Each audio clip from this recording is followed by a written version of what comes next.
Hello, friends, and welcome to Woke Wednesdays.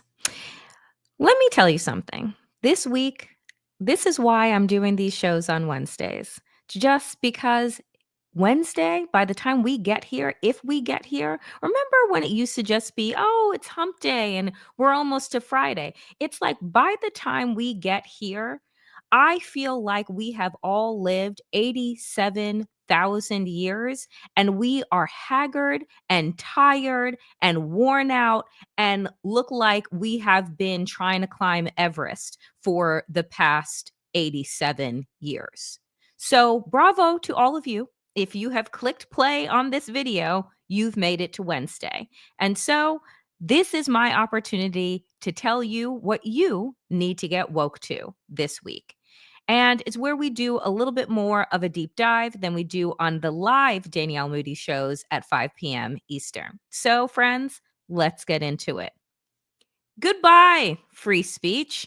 It no longer exists here in America. Not only has America now become a formidable member of the new axis of evil in this realigning of the new world, but now each and every day, the oligarchs that reign are telling us what we can see, what we can hear, and what we can say.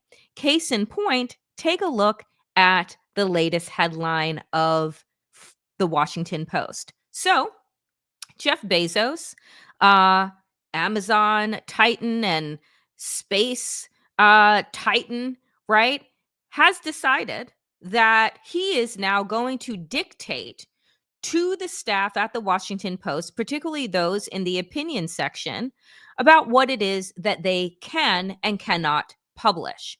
Jeff Bezos bans Washington Post opinion writers from opposing free speech and free markets. These motherfuckers have a funny idea of what it means to actually be free. And I cannot stand that they continue to use the word free when, in all honesty, their fragile asses cannot stand when people actually bring facts to the bullshit bonfires of our democracy that they're all dancing around, right? So here's Jeff Bezos talking about free speech and free markets because he does not want the opinion writers at the Washington Post to ask questions about who the free market is actually good for and whether or not capitalism, in the way that it's been formulated, is helping or hurting the masses. So he doesn't want anybody talking about how the 1% continues to loot from the American people. He doesn't want anybody asking questions about the tax breaks that Donald Trump is set to extend for the 1%. No, no, no. Their thick skins can't manage to do that. They can manage, though, to take formula out of the mouths of babies. They can manage to kick grandma and grandpa out of nursing homes covered by Medicaid, right? They can manage to do the cruelty, but they don't want to be called out on it. So this is specifically what Bezos has said, right? Oh no, I'm sorry. This is a picture of them, right? Mark Zuckerberg giving his best creepy fucking look at Bezos's avatar fiance. Then you have Elon Musk, you have the owner of TikTok. You know, this is the new world brand and order. Here is what Bezos says in a email to staff. Quote, "We are going to be writing every day in support and defense of two pillars, personal liberties and free markets," Bezos wrote in an email, according to a screenshot from Mullen. Quote, "A big part of America's success has been freedom in the economic realm and everywhere else. Freedom is ethical. It minimizes coercion and practical. It drives creativity, innovation, and prosperity. Opinion articles that oppose these two pillars," Bezos says, "will be left to be published by others." He concludes that, quote, "I'm confident that free markets and personal liberties are right for America," saying he is excited to fill a void of coverage supporting them. there's been a void of coverage supporting them? Is that not what Murdoch's Wall Street Journal does? Is that not what Bloomberg Report is for? Is that not what outlets like CNBC and, is that not what these business outlets, magazines, and shows are for? But they also call into question some of the practices of these Fortune 500 companies and whether or not they are hurting or helping the public.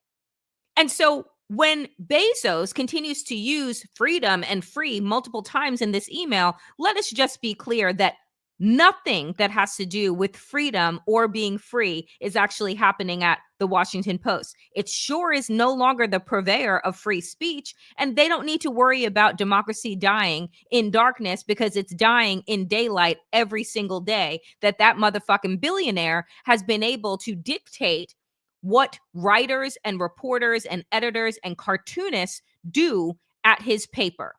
Maybe, here's an idea, maybe, folks, selling American outlets, right? Selling mainstream corporate media outlets to billionaires wasn't a great idea. Maybe holding up these insatiable, greedy bastards as the new geniuses, right? The new purveyors of innovation and worshiping at their feet and their wealth, maybe that was never going to end up well for us. It has never ended up well in the past, right? These are the technocrats. It is not enough for them to want to get ballooned out contracts in order to increase their wealth in the way that Elon Musk is. Now that his Tesla stock, where 60% of his money is now on the decline, well, he doesn't have to worry about that because our tax dollars are going to continue to buoy his wealth with his FAA contracts because SpaceX is doing so fucking well with exploding rockets and all, and the number of plane crashes that we've had. But don't worry, Elon Musk has his incels on the job. Maybe, friends, the worshiping of wealth and throwing around the term genius is something we probably should not have been doing because now it's coming back to bite us in the ass. Just an idea. So, continuing on our theme of goodbye free speech, well, the White House moves to pick the pool reporters who cover Trump. In announcing plans to hand select the reporters who can ask the president questions at many events, the White House is breaking decades of precedent. I am so sick of the word precedent and unprecedented. What did you think was going to happen? Did mainstream corporate media, in their kissing of Donald Trump's ass over the last 10 years, in the fact that they had the job of holding power to account, but instead they wanted to hold a just, free for all in terms of look at Donald Trump's big plane. And isn't Donald Trump funny? And instead of actually providing the American people with information that they can make decisions about how and who they want to be leading their lives, no, they instead decided that they wanted access journalism instead, that they would do anything and say anything and print anything to get into the room with Donald Trump. Well, now, how's that going to work out for you? New York Times, Washington Post, AP, and others? You're not going to get in the room. You know who's going to be asking the questions? Joe Rogan and the folks at OAN and the idiots at Fox. And they're going to say, hey, Mr. Trump, that was a great AI video that you put out on the destruction of Gaza with you laying on the beach sipping cocktails with Netanyahu. What software did you use, boss? I mean, Mr. President? That's what we're in for. So maybe now that you're no longer going to be in the room where it happens, maybe now you'll start actually writing the fucking truth. But something tells me they'll continue with the tap dance so that they can continue saying, oh, it's really important for the American people to be huddled around Donald Trump with the microphone to hear what the next idiot thing that he's going to say. what scares me about this, and I'll be honest, right? Because there's a part of me that is just like, what's the point? And I put this out on Blue Sky. What's the point of White House reporters these days? All you're doing is being in the room and having Donald Trump and his bobblehead press secretary lie to your face. And then you go back and you either run those lies live and unchecked to the American people, or you go back to your offices and then you scribble out the things that don't make sense, right? The sentences that were not coherent when you heard them, and you sane wash them for the American people, and then you put them out. Now, what I believe is going to happen is probably a whole lot of AI and a whole lot of alterations and a whole lot of state TV and Putin-esque and Chinese-esque actions, right? And so until he comes for independent media, folks, that is where you should be putting your time and your resources, because corporate mainstream media is dead. And speaking of that, if you have not checked out my new Substack, please do comment, like, subscribe, and check out the new Substack. My recent piece, folks, it's time to turn off the TV. MSNBC's latest shakeup shows that Black and brown voices aren't welcome, was my rundown of my own personal experience at MSNBC and how Black and brown and analysts and writers and journalists and authors and those with important opinions and understanding about American democracy and our body politic were never given the opportunities that our white counterparts were given. And with the firing of Joy Reid and the ending of her show, many people are now starting to see the pattern that happens at MSNBC every single time there is a new president or quote unquote shakeup. It seems that the Black woman led solo shows are always the first to go.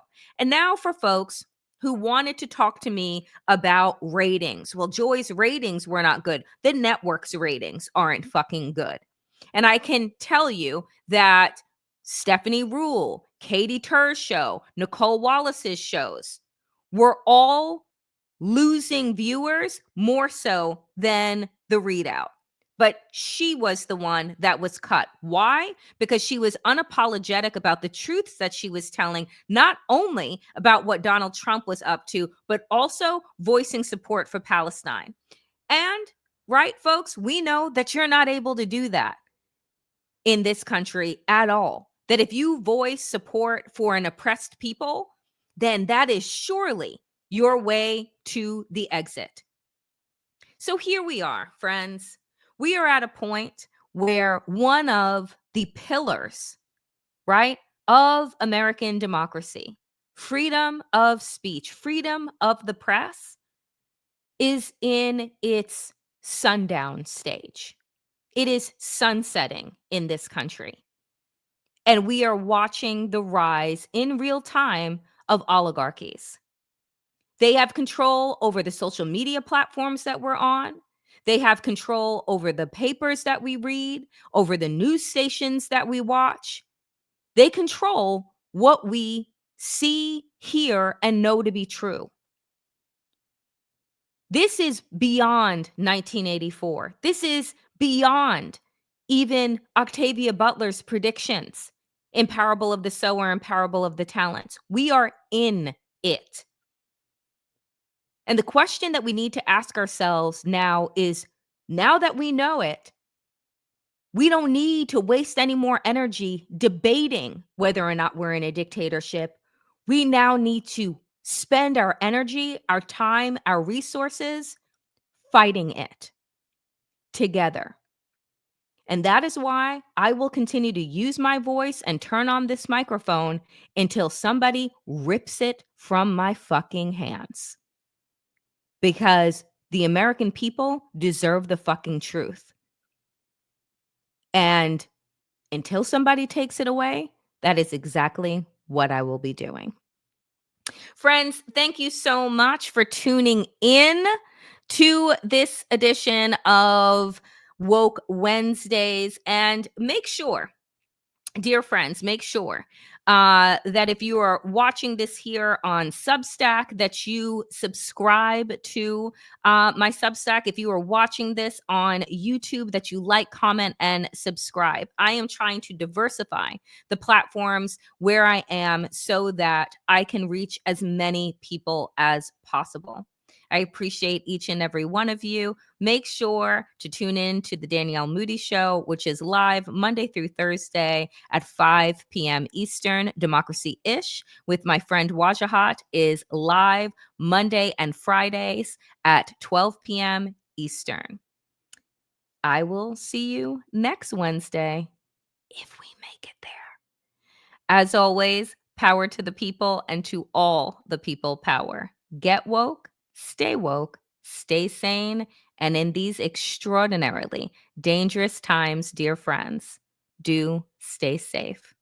I'll see you soon.